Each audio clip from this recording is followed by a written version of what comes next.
부활 후 세 번째 주일 예배 자리에 서신 우리 성도님들을 주의 이름으로 축복합니다. 기도하시겠습니다. 우리에게 생명의 길을 가라고 그 길을 열어주셨지만 우리의 눈이 아직 어두워 그 생명의 길을 걷지 못하고 있음을 고백합니다. 오늘 이 시간 말씀 나눔을 통해 어떻게 주님이 그 길을 여셨는지, 그리고 그 길을 먼저 가실 수 있었는지를 잘 배우고 익히는 시간이 되게 하옵소서. 예수님의 이름으로 기도합니다. 아멘.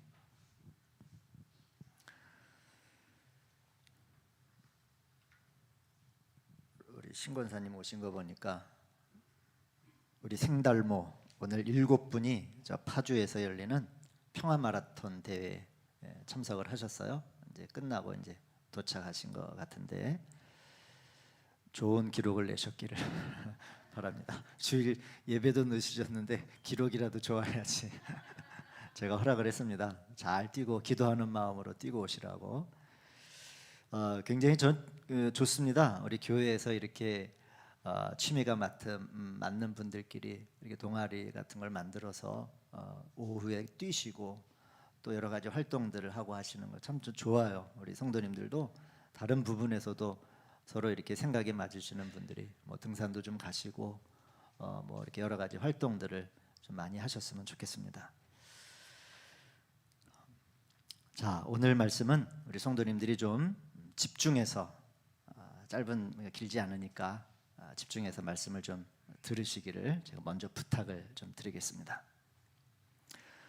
한국 문학 작가 중에서도 여러분들 좋아하시는 분들이 많이 있으시겠지만은 저는 특별히 김훈이라고 하는 작가의 글을 많이 읽었던 것 같습니다. 그 작가의 글을 읽으며 사실 글쓰기도 제가 좀 많이 배웠습니다.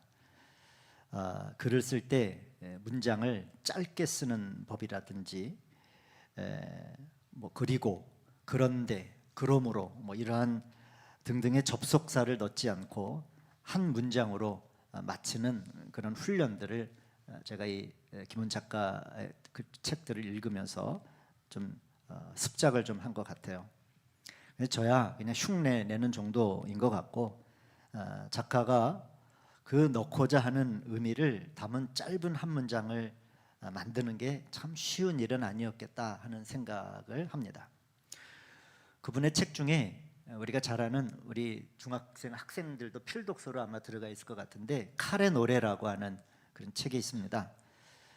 난중일기의 내용을 바탕으로 충무공 이순신이 1597년 백의종군에서부터 노량해전에서 전사할 때까지를 이순신 장군의 시점에서 써내려간 책이죠. 아주 간결하면서도 그런 강력한 문체 때문인지 평론가들은 사실 소설이라기보다는 시에 가깝다라고 하는 그런 평가를 내리기도 합니다. 여러분, 이 칼의 노래를 많은 분들이 읽어보셨을 텐데 아마 이거는 잘 기억하지 못하실 거예요. 이 칼의 노래라고 하는 책의 첫 문장이 여러분 뭔지 아십니까? 첫 문장 이거예요. 버려진 섬마다 꽃이 피었다로 이 책이 시작을 합니다. 몇 년이 지난 뒤에 이 김훈 작가가 다른 책을 냈는데 산문집 같은 거를 그 책에서 이 칼의 노래의 첫 문장에 관한 얽힌 이야기를 이 작가가 스스로 밝혀냅니다. 원래는 버려진 섬마다 꽃이 피었다가 아니라 꽃은 피었다로 썼다는 거예요. 꽃이 아니라 꽃은. 그런데 이 꽃이로 바꾸기 위해서 담배 한 갑을 다 태웠다고 합니다. 조사 하나를 바꾸는데, 그 별거 아닌 것 같은 조사 하나를 바꾸는데 왜 작가는 담배 한 갑을 다 태우도록 고심을 했을까? 책에서 이렇게 얘기를 합니다. 그렇게 변경하게 된 이유가 이런 거라는 거예요. 꽃이 피었다라고 하는 것은 사실의 세계를 진술하는 언어라는 거예요. 꽃이라고 하는 거는. 제가 그래서 오늘 좀 말씀을 좀 집중해서 좀 들어주시면 좋겠습니다. 사실의 세계를 진술한 언어이고 꽃은 피었다라고 하는 것은 우리의 어떤 의견과 정서의 세계를 그런 진술한 언어라고 하는 겁니다. 그러면서 작가가 얘기하죠. 나는 사실만을 가지런히 챙기는 문장이 마음에 듭니다. 나는 이런 문장을 이순신 장군의 난중일기에서 읽었습니다 하는 거예요. 즉 작가가 이순신 장군의 난중일기를 읽으며 그가 인생의 가장 극적인 순간에서도 의견과 정서를 기반으로 한 그런 난중일기가 아니라 사실에 기반한 언어로 사실의 세계를 기록하고자 했다라고 하는 것을 이 작가는 찾아낸 겁니다. 그래서 이 난중일기를 기반으로 쓴 책의 첫 문장을 이순신 장군의 의도와 같이 사실적인 세계를 표현하기 위해 꽃은이 아니라 꽃이 피었다로 바꿨다라고 하는 것이죠. 저는 이 글을 읽으며 조사 하나가 사실과 의견과 정서를 구분지을 수 있다라고 하는 한글의 위대함을 느꼈기도 했고, 또 그리고 어떤 작은 문장 하나라도 그 전체의 맥락과 의미를 놓치지 않으려고 하는 그런 작가의 치열한 노력이 너무 존경스러웠습니다. 저의 글쓰기도 계속 반성하게 되었고 말입니다. 이 칼의 노래에 버금가는 책이 하나가 또 있죠. 남한산성이라고 하는 책입니다. 영화로도 만들어졌는데 이 소설도 작가의 노력이 그대로 투영되어 있는 겁니다.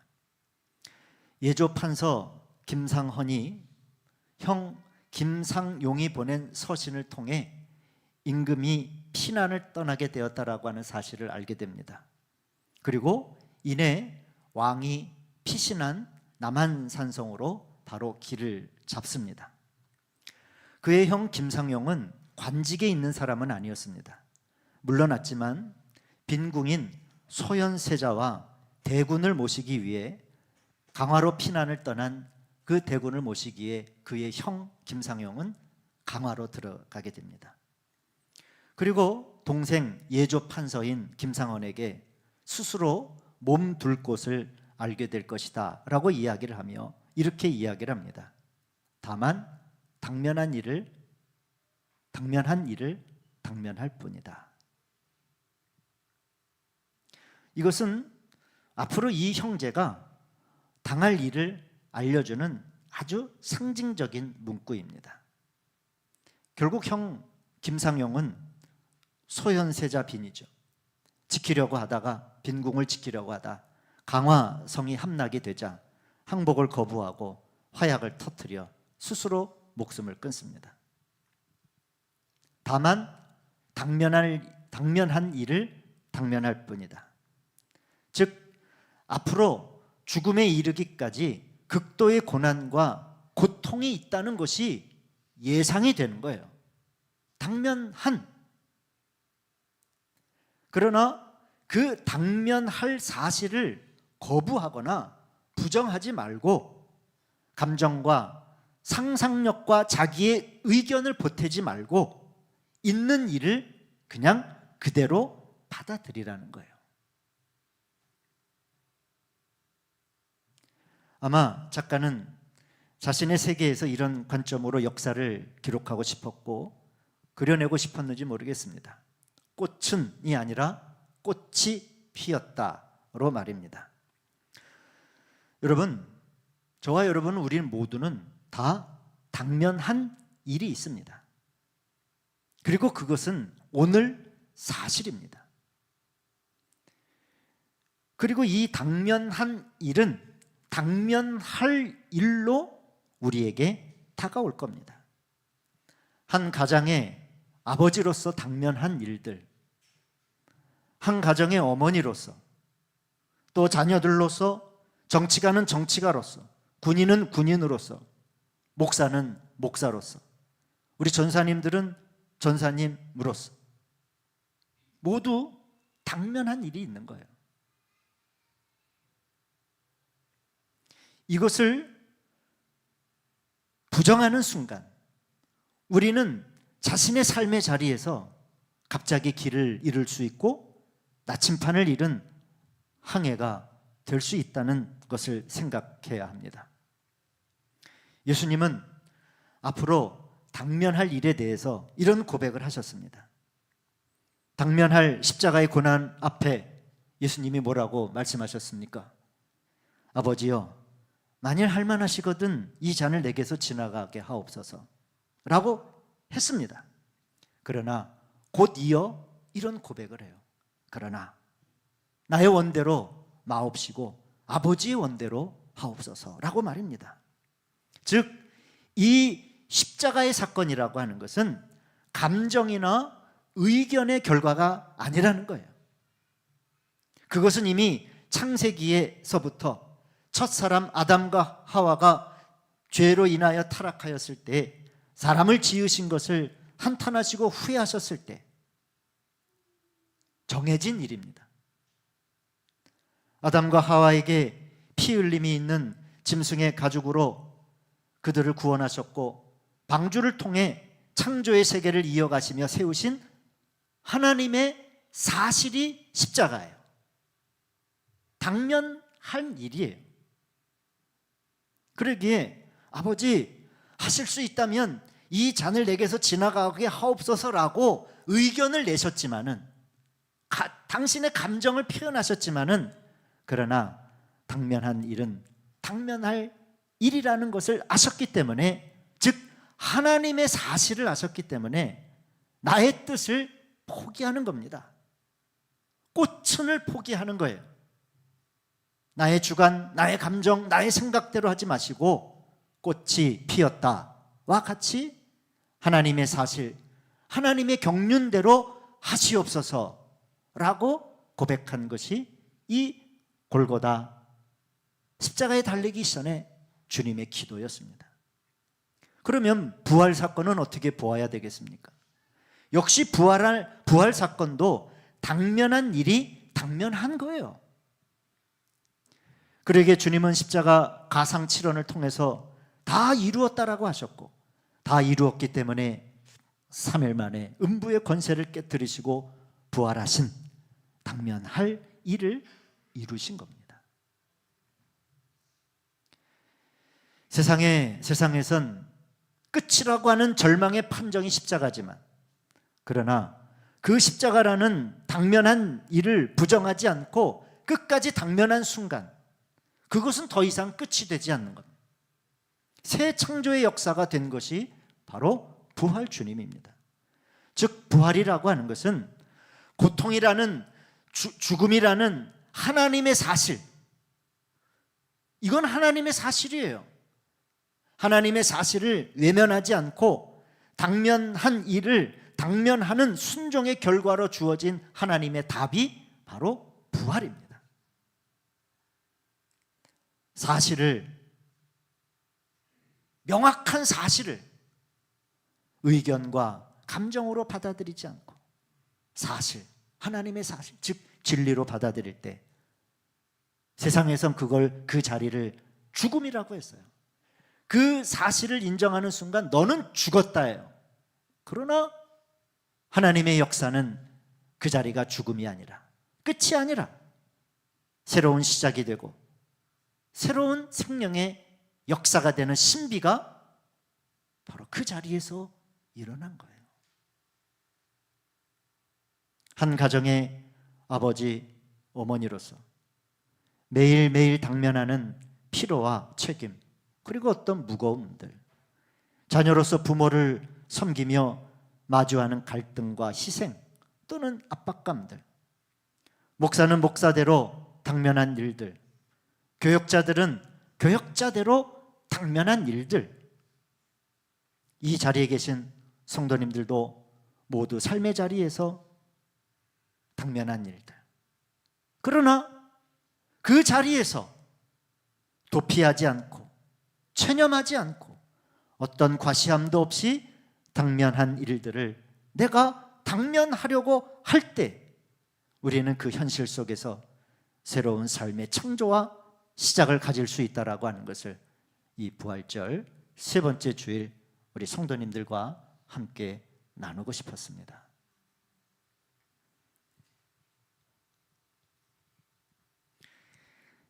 지난 주 중에 세월호 12주기가 있었습니다.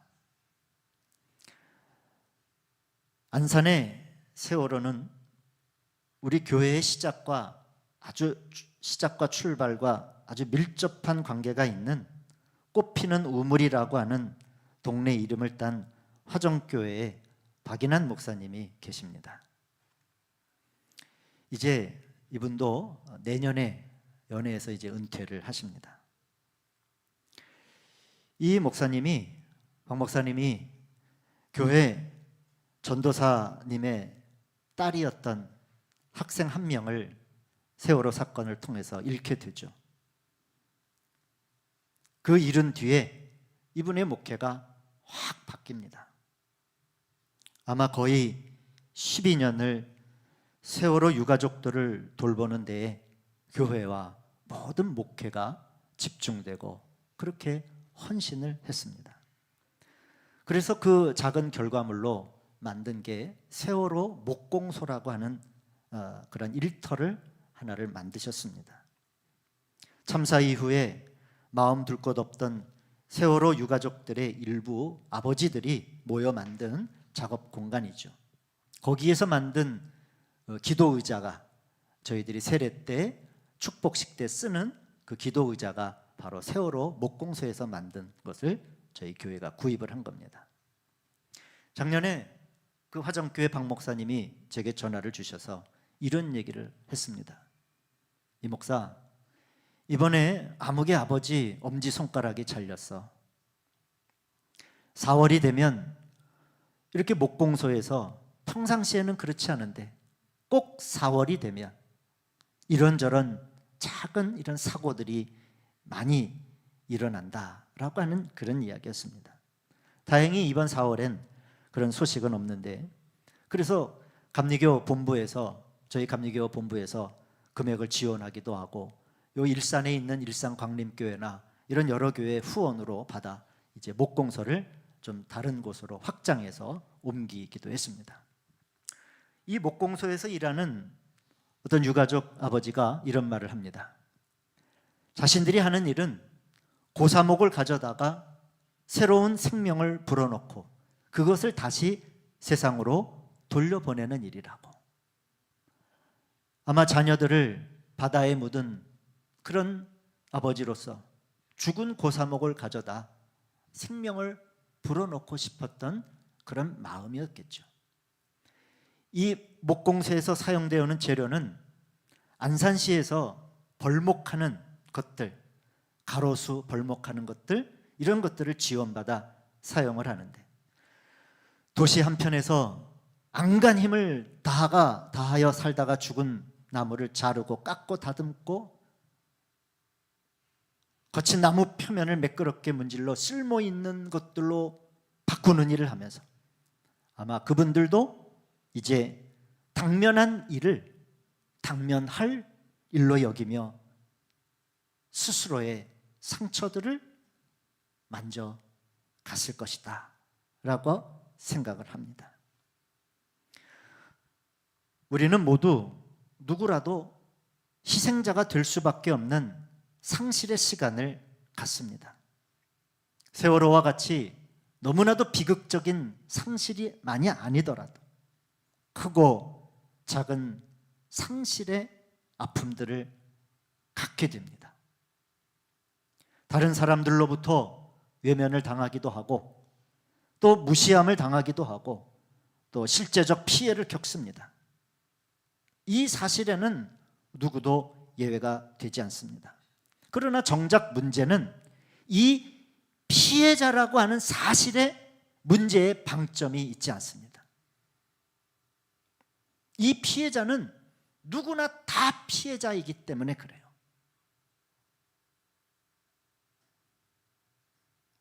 누구나 다 피해자라고 하는 얘기를 거꾸로 만들면 어떻게 되겠습니까? 누구나 다 가해자예요. 우리는 동시에 피해자이며 우리는 동시에 다 가해자들입니다.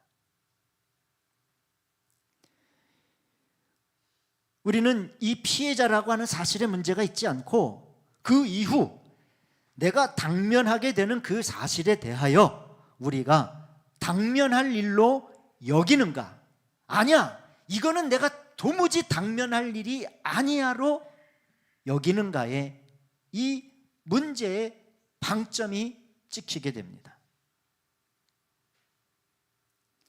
피해자라고 하는 의식에 내가 박제가 되고 나 자신을 단단히 묶어버리게 되면 그 순간 그곳은 감옥이 되고 어떤 가능성이나 그 다음의 사실이 자라날 수 없는 폐쇄된 공간이 됩니다. 그러나 우리 주님이 십자가에서 이 고통이, 이 아픔이, 이 수치가 모든 일을 다 이루었다라고 선언하셨던 것과 같이 주님이 당면하셨듯이 우리도 피해자라고 하는 사실에 내 삶에 무게를 두는 것이 아니라 당면한 일을 당면할 것이라는 선언이 우리에게 있을 때 피해로부터 오는 고통, 절망, 낙심 끝이 아니라 바로 그 자리에서 생명의 길이 시작이 되고 부활의 역사가 시작되는 출발점이 된다라고 하는 사실을 성도님들 마음속에 꼭 기억하시는 은혜가 있기를 주님의 이름으로 축원을 드립니다.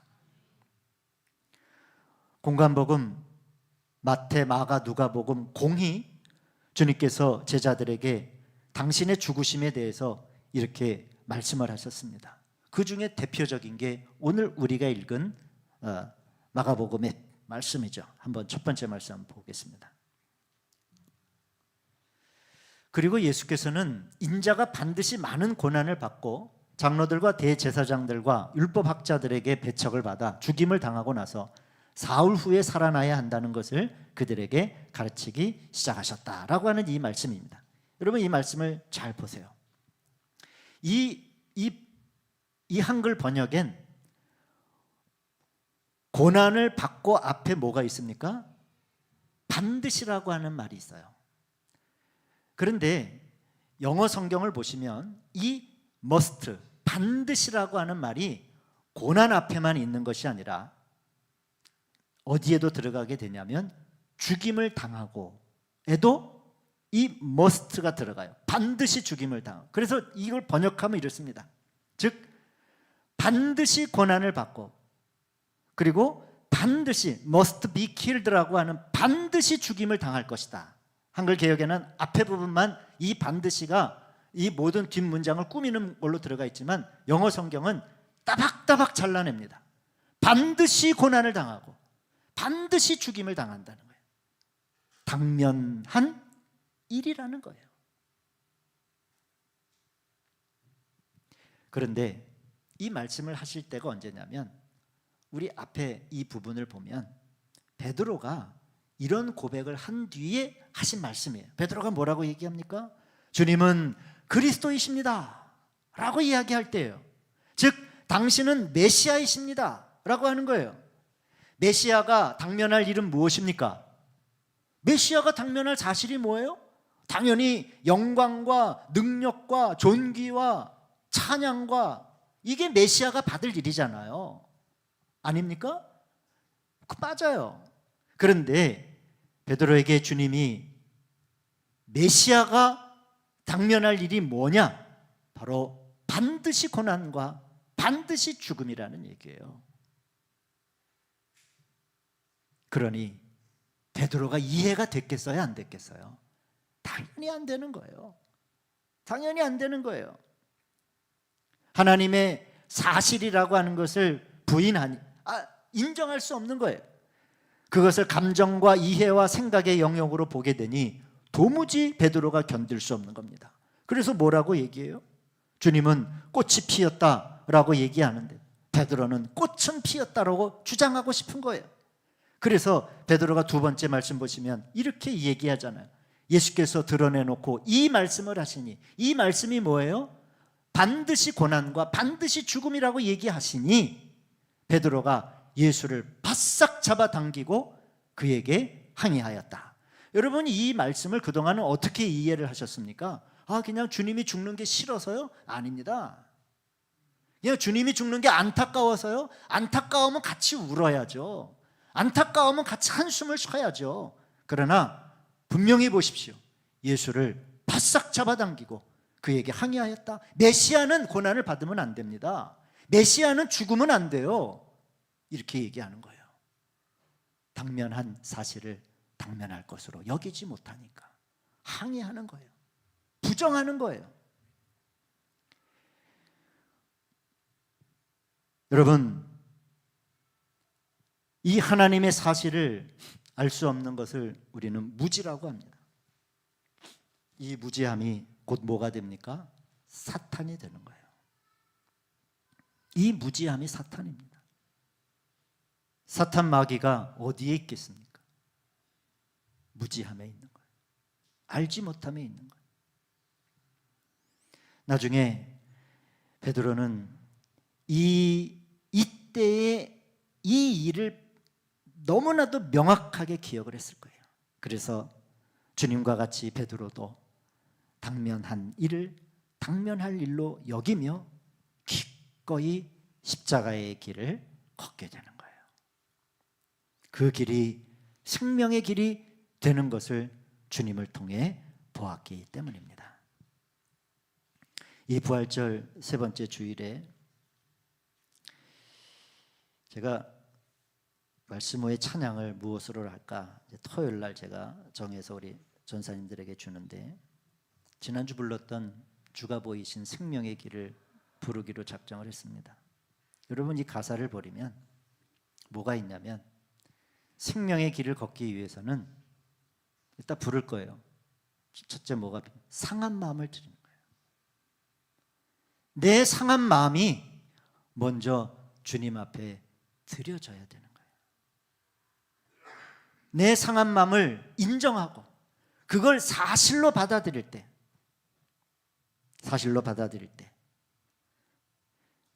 나의 길을 비로소 주님이 아시고, 이 상한 마음을 가지고 이 상한 마음을 주님 앞에 드리고 함께 길을 그 길이 나를 단련하는 길이 되고, 여러분, 우리 다 정금이 되고 싶지 않습니까? 순금과도 같은 인생이 되고 싶지 않아요? 그러나 그렇게 되기 위해선 내 상한 마음을 주님 앞에 당면한 일로 드릴 수 있는 그런 역사가 있어야 됩니다.